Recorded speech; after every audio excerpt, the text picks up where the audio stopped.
Good morning guys. आज हम लोग डिस्कस करने वाले हैं फंडामेंटल राइट यानी कि मूल अधिकार। भाग 3 में हमारे क्या आता है? मूल अधिकार। मूल अधिकार हमारे कहाँ से कहाँ तक आते हैं? 12 से 35। तो सबसे पहले मूल अधिकार क्या होते हैं? मूल अधिकार हमारे वो अधिकार होते हैं जो ना तो हमसे पब्लिक छीन सकती है, ना ही सरकार छीन सकती है। इसका संरक्षक कौन होता है? हमारा सुप्रीम कोर्ट और हाई कोर्ट। मतलब कि जैसे पब्लिक को अगर किसी को भी लगता है कि इसका मूल अधिकार छीना जा रहा है या उसके साथ कुछ गलत हो रहा है या इसका मूल अधिकार है, तो वो उसको डायरेक्ट सुप्रीम कोर्ट जा सकता है, राइट। तो मूल इतने पावरफुल है हमारे मूल अधिकार कि कोई इसको हमसे नहीं छीन सकता, चाहे वो हमारी सरकार हो, चाहे पब्लिक हो, चाहे कोई भी हो, ठीक है। तो इसीलिए ये बहुत इम्पोर्टेंट पार्ट है हमारे आर्टिकल का, फंडामेंटल राइट, हमारे मूल अधिकार। इसको पार्ट 3 को मैग्ना कार्टा भी कहा जाता है। क्या बोला जाता है? Magna carta. मैग्ना कार्टा किसको कहा जाता है? मूल अधिकार भाग 3 को। और ये कहाँ से लिए गए हैं? मूल अधिकार कहाँ से लिए गए हैं? हमारे यूएसए से, अमेरिका से हमारे मूल अधिकार लिए गए हैं, राइट।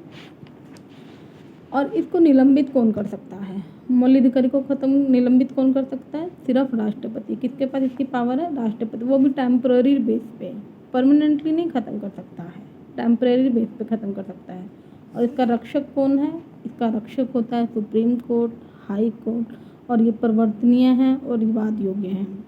इसको परिवर्तन किया जा सकता है, इस पर पुनर्विचार किया जा सकता है। किसी भी व्यक्ति के अगर मूल अधिकारों का हनन हो रहा है तो वो डायरेक्ट सुप्रीम कोर्ट में जा सकता है, ठीक है।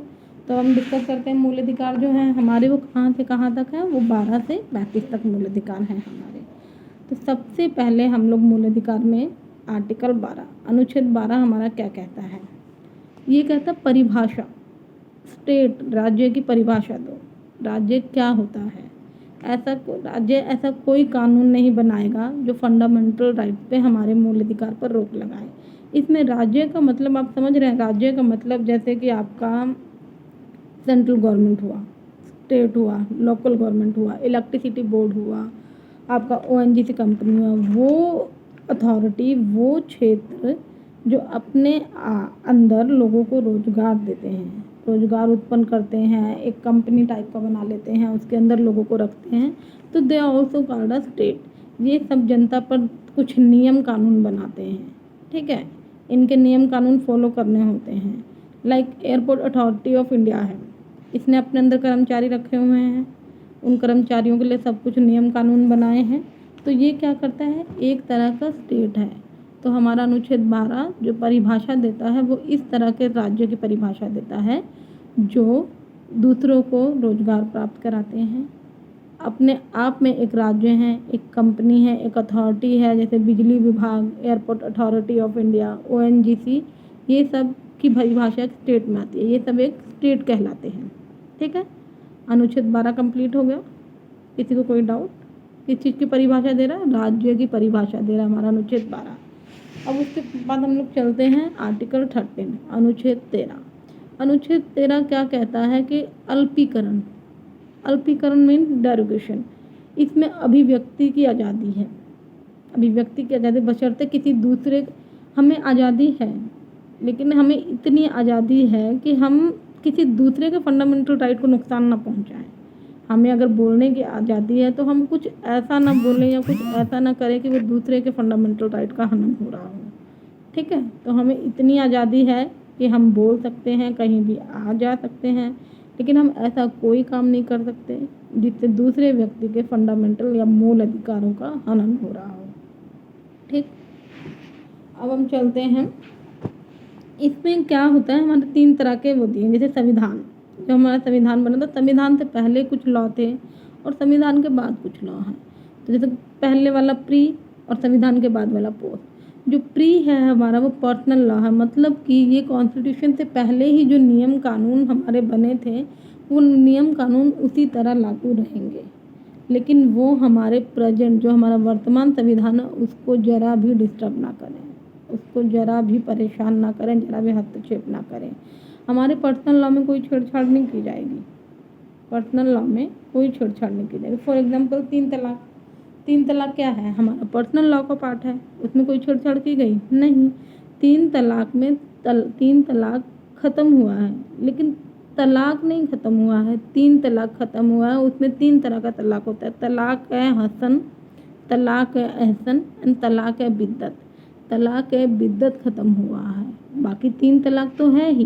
तलाक है बिद्दत ख़त्म हुआ है कि मतलब तलाक है बिद्दत क्या था कि आपने गुस्से में बोल दिया तलाक तलाक तलाक, व्हाट्सएप पे जा रहा है, मैसेज में कर दिए, मेल पे कर दिए तो तलाक हो गया। तो सरकार ने इस तलाक को ख़त्म किया था। सरकार ने 3 तलाक नहीं ख़त्म किया, सरकार ने तलाक है बिद्दत ख़त्म किया है। तो क्या है, 3 तलाक में तलाक है बिद्दत को ख़त्म कर दिया गया है क्योंकि ये असंवैधानिक था। ठीक है। और पोस्ट का मतलब क्या होता है? अगर हमारे संविधान के बाद भी जो कोई कानून, कोई नियम कानून बनाए गए हैं तो वो भी उसी तरह ही लागू रहेंगे, लेकिन वो हमारे प्रेजेंट संविधान को, वर्तमान संविधान को डिस्टर्ब ना करें। ठीक। अनुच्छेद 13 समझ में आ गया। प्री और पोस्ट कॉन्स्टिट्यूशन आपको समझ में आ गया, कोई डाउट? राइट। Next article 14। अनुच्छेद 14 क्या कहता है? हमारा अनुच्छेद 14 क्या कहता है? कानून के समक्ष समानता, equality before law. Right. Equality before law कहाँ से लिया गया था? ये हमारा लिया गया था यूनाइटेड किंगडम से। Okay, United kingdom. इसमें हमारे 2 पार्ट हैं, कानून के समक्ष समानता, इक्वलिटी बिफोर लॉ, और कानून के समान संरक्षण। मतलब कि इक्वलिटी बिफोर लॉ और इक्वल प्रोटेक्शन ऑफ लॉ। कानून के बराबर संरक्षण भी मिलेगा और सब कानून के समक्ष समान भी है। इसका क्लासिफिकेशन लाइक वुमेन को अभी तक फांसी नहीं हुई इंडिया में, वुमेन को अभी तक कभी फांसी नहीं हुई है। Equal protection of law.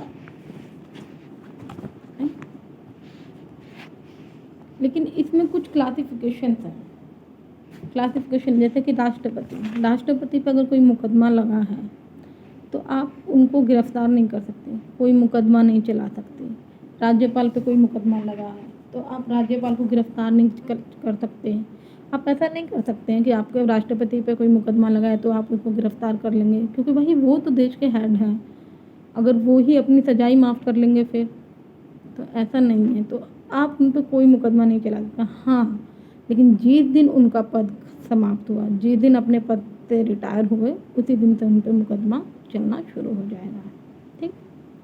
अब कहते हैं आर्टिकल 15। अनुच्छेद 15 क्या कहता है? अनुच्छेद 15 कहता है सरकार को धर्म, जाति, वंश, लिंग और जन्म इनके आधार पर भेदभाव नहीं कर सकते। अनुच्छेद 15 कहता है कि आप किसी के साथ धर्म के आधार पर भेदभाव नहीं कर सकते, चाहे कोई हिंदू है, मुस्लिम है, सिख है, ईसाई है। आप किसी के साथ जाति के आधार पर भेदभाव नहीं करते हैं, कोई जैसे पंडित है, ब्राह्मण है, शेड्यूल कास्ट है। आप वंश के आधार पे, आप लड़का लड़की होने के आधार पे, किसी के जेंडर के आधार पर भेदभाव नहीं कर सकते। आप लिंग के आधार पर भेदभाव नहीं कर सकते। आप जन्म के आधार पर भेदभाव नहीं कर सकते कि उसका जन्म यहाँ हुआ तो उसका जन्म यहाँ है। आप पॉजिटिव डिस्क्रिमिनेशन कर सकते हैं। Means positive discrimination in the sense, for example कोई विमेन है, वो प्रेग्नेंट है, तो उससे आप ऐसा काम नहीं करा सकते, उससे एक लिमिट तक से ज़्यादा काम नहीं करा सकते। फॉर एग्जांपल कोई आदमी है, वो अपनी बीमारी से आया है, अभी रिकवर हो गया है, तो आप उससे हैवी काम नहीं करा सकते। प्रेग्नेंट वुमेन से आप ज़्यादा काम नहीं करा सकते। तो यहाँ पर एक तरह का डिस्क्रिमिनेशन, और ये भी एक पॉजिटिव डिस्क्रिमिनेशन है। राइट। आरक्षण, इसमें हमने बोला है कि आरक्षण मीन पिछड़े, आरक्षण हम लोगों को रिजर्वेशन ख़त्म कर देना चाहिए, ऐसा बोला जाता है सरकार से। लेकिन अगर आप प्रैक्टिकली देखेंगे तो रिजर्वेशन की बहुत ज़रूरत है। रिजर्वेशन इसलिए दिया जाता है ताकि सबको इकोनॉमिकली, सबको पॉजिटिव डिस्क्रिमिनेशन के साथ, मतलब इकोनॉमिकली सबको बराबर लाया जाए, एक ही पड़ाव पे सबको खड़ा किया जा सके। कोई छोटा, कोई बड़ा, कोई काला, कोई छोटी जाति का, कोई बड़ी जाति का नहीं होना चाहिए। पिछड़े लोगों को रिजर्वेशन इसलिए दिया जाता है ताकि उनको आगे बैलेंस करके, जो लोग दूसरे हैं उनके साथ बैलेंस करके खड़ा कर सकें, इसलिए उनको रिजर्वेशन दिया जाता है। और ये बहुत ज़रूरी है हमारी कंट्री में रिजर्वेशन। राइट। नेक्स्ट है हमारा आर्टिकल 16। आर्टिकल 16 हमारा क्या करता है? इक्वालिटी ऑफ अपॉर्चुनिटी, लोक नियोजन की समानता। इक्वलिटी ऑफ अपॉर्चुनिटी मतलब हम जाति, लिंग, स्थान के आधार पर भेदभाव नहीं कर सकते हैं, धर्म के आधार पर नहीं होता है। फॉर एग्जाम्पल आरक्षण जो है, रिजर्वेशन होता है, हमेशा जाति के आधार पर दिया जाता है, धर्म के आधार पर नहीं होता है। कोई हिंदू है तो उनको आप रिजर्वेशन दे दीजिए, कोई मुस्लिम है तो उनको आप नहीं, ना ही लिंग के आधार पर होता है, ठीक है।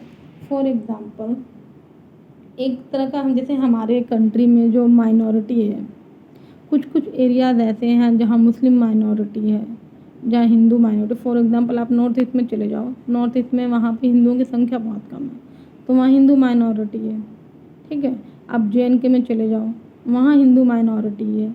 जिस एरिया में जिसकी संख्या ज़्यादा होगी, जिस धर्म के लोगों की संख्या ज़्यादा होगी और जिस लोगों की धर्म की संख्या कम होगी, उनको अंडर माइनॉरिटी के तहत आरक्षण दिया जाएगा। फॉर एग्ज़ाम्पल आप ये अलीगढ़ मुस्लिम यूनिवर्सिटी चले जाइए, इसमें आपको हिंदुओं को आरक्षण मिलेगा क्योंकि ये एक मुस्लिम यूनिवर्सिटी है, थोड़ा सा मुस्लिमों के कायदे कानून के हिसाब से, ठीक है। तो ऐसा नहीं कि इसमें हिंदू पढ़ नहीं सकते, सब लोग पढ़ सकता है, ठीक है। तो यहाँ पे आपको माइनॉरिटी है का जो कंसेप्ट है वो हिंदुओं को माइनॉरिटी दे दें। तो ऐसा नहीं है कि माइनॉरिटी किसी को भी नहीं, माइनॉरिटी किसी को भी दी जा सकती है जिनकी संख्या कम हो उस एरिया में दूसरों के मुकाबले, उनको माइनॉरिटी दी जाती है बराबरी में लाने के लिए, बैलेंस में ला के खड़ा करने के लिए, ठीक है। अगला हमारा आर्टिकल है आर्टिकल 17। आर्टिकल 17 कहता है अनटचेबिलिटी, अस्पृश्यता का अंत, अनटचेबिलिटी, अछूत।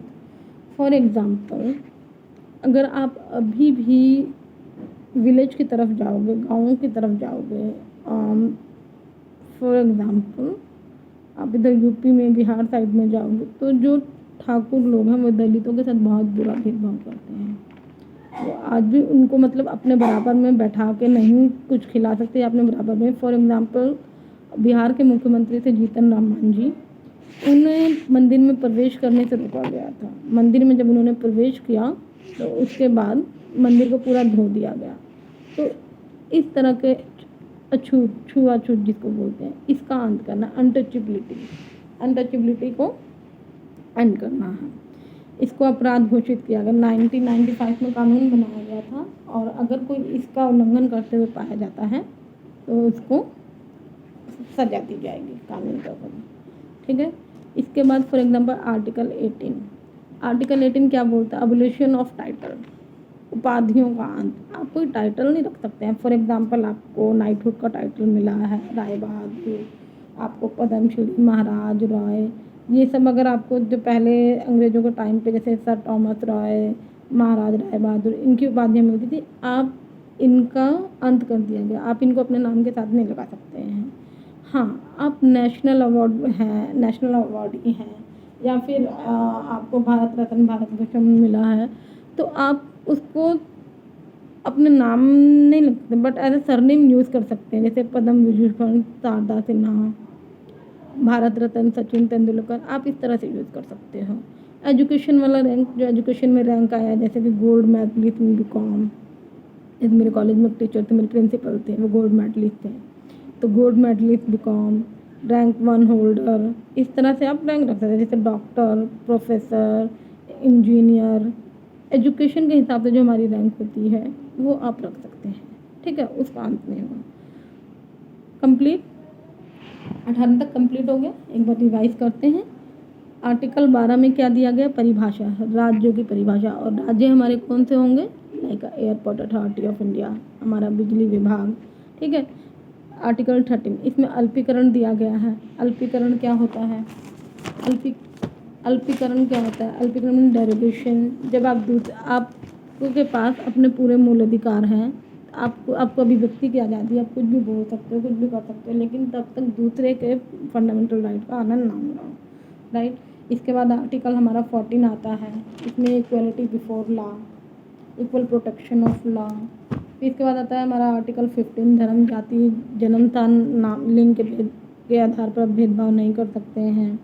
आर्टिकल 16 आता है समान कार्य, समान नियोजन, समान कार्य के लिए समान वेतन। 17 आता है अनटचेबिलिटी, और 18 आता है उपाधियों का। 18 तक हमारा कंप्लीट हो गया है। अगली हम नेक्स्ट क्लास में डिस्कस करेंगे। Thank you.